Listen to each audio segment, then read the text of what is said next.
Olá, estamos de volta com mais uma aula de grego, essa é a aula 9, então vamos começar.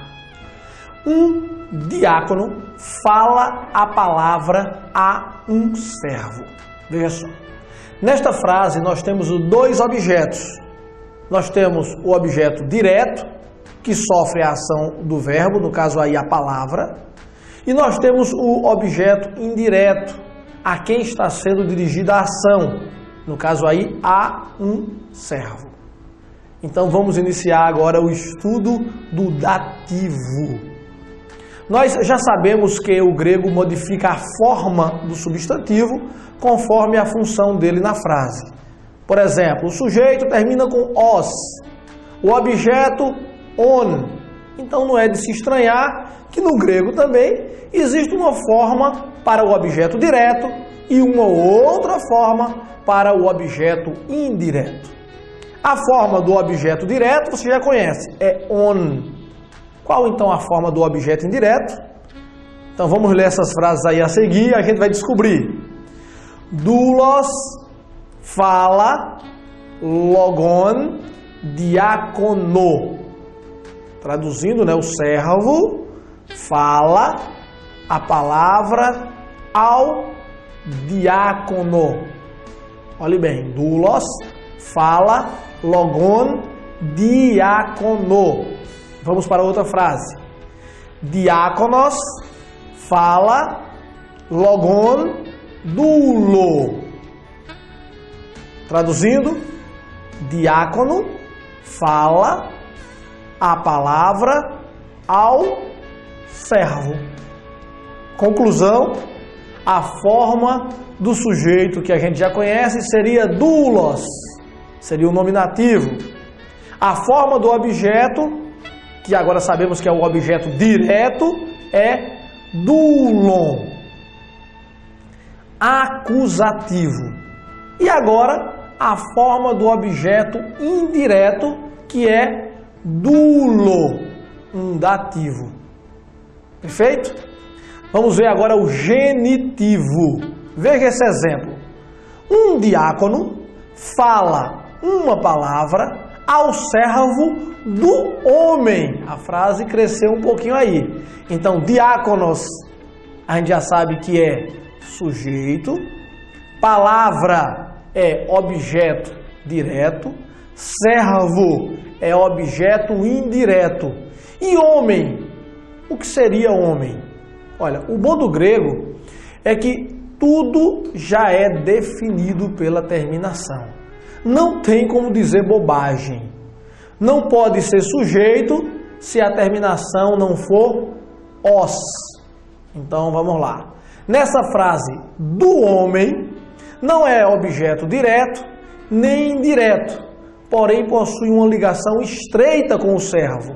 O servo é propriedade do homem. Então, essa relação se chama posse, possessão, ou no grego, genitivo. O nome genitivo é fácil de entender por ser parente das palavras genitor, genealogia e etc. Descendência, vindo de, origem. É claro que a forma do genitivo deve ser ainda um pouco diferente da forma do sujeito, que é os, da forma do objeto direto, que é on, ou mesmo da forma do objeto indireto, que é o o.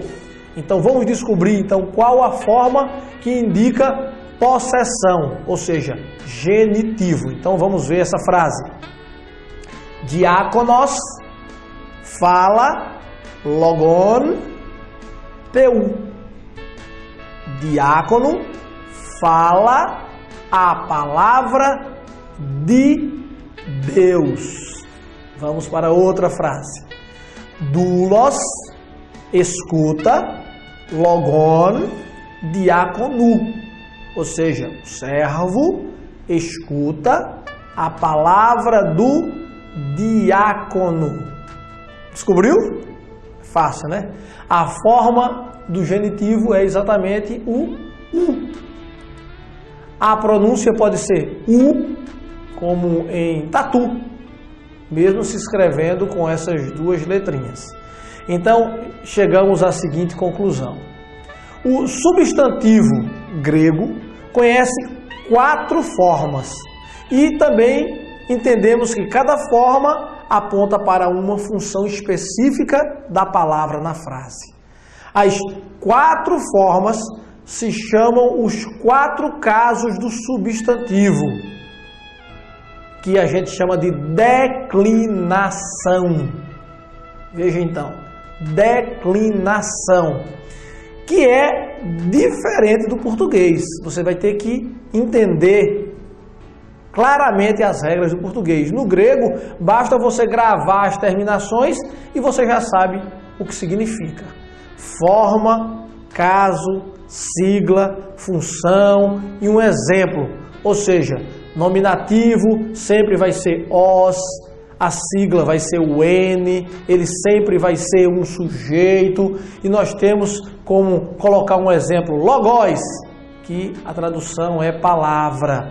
Se você for para o genitivo, você já sabe que ele termina em U, que é G, sempre para marcar genitivo, que é uma posse, então U. Se você vai para o dativo, você já vai saber que ele é um objeto indireto. Então, lembrar sempre que o dativo é objeto indireto. E o.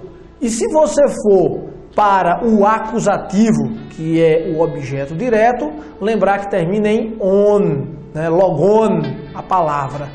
Existe ainda outros significados ainda do segundo e também do terceiro caso, né? O ablativo, o locativo e o instrumental.